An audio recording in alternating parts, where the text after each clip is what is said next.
Trump is claiming that he aced the cognitive test.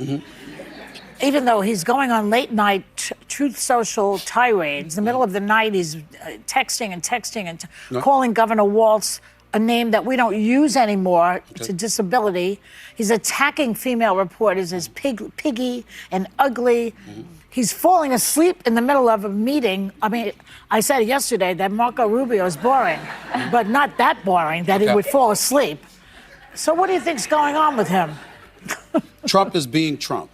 Really? There's nothing cognitively wrong there? Well, I'm not saying whether there is or isn't. What I'm saying is 77 million people don't care. They voted for him.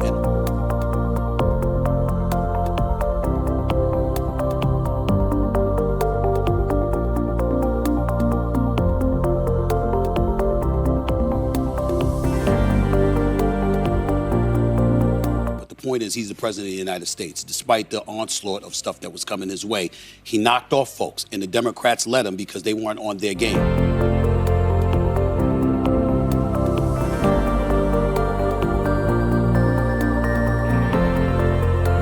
So now you're talking about J.D. Vance or Marco Rubio. Marco Rubio is considered the adult in the room, the Secretary of State, National Defense, the National Security Advisor. You got J.D. Vance, he's the Vice President, but he seems more Trump-ish in terms of how he conducts himself and how he's willing to go after people. So who is Trump going to support?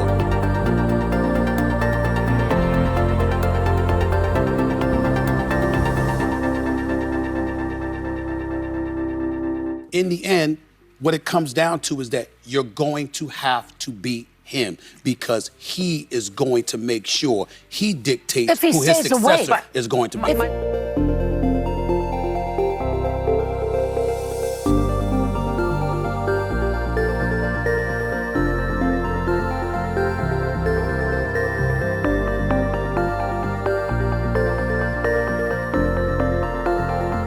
Across to Washington now and introduce you to a new guest, Bev Turner. She hosts the Late Show Live for GB News in the UK. She does it out of Washington, DC.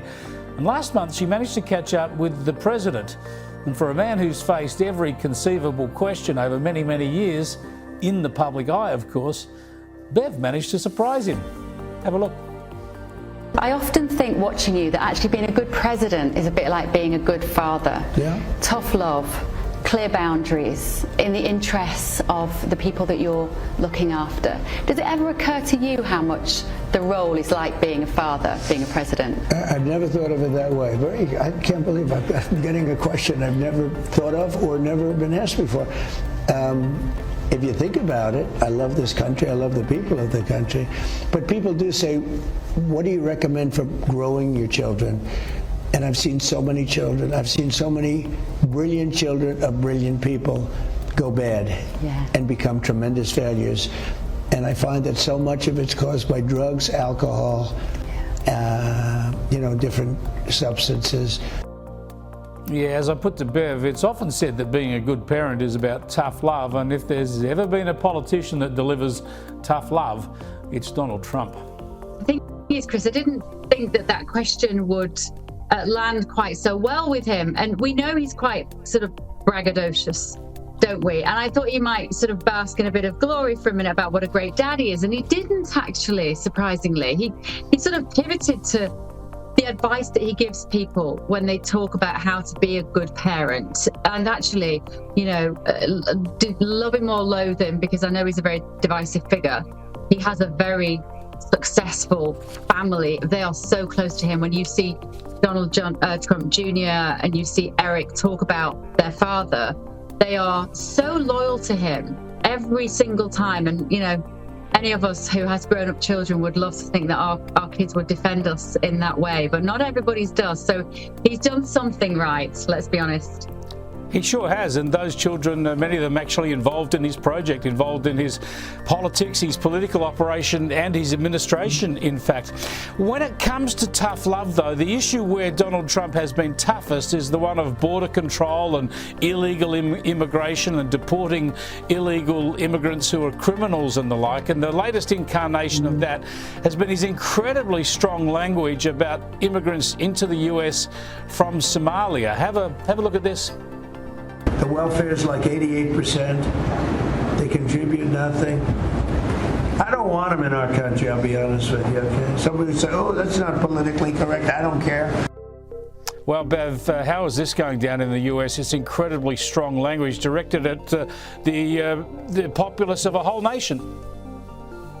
For the MAGA base, this lands incredibly well, and they would say this is precisely what they voted for. They had millions of people coming across the southern border, admittedly, not Somalia, but coming across the southern border under Biden.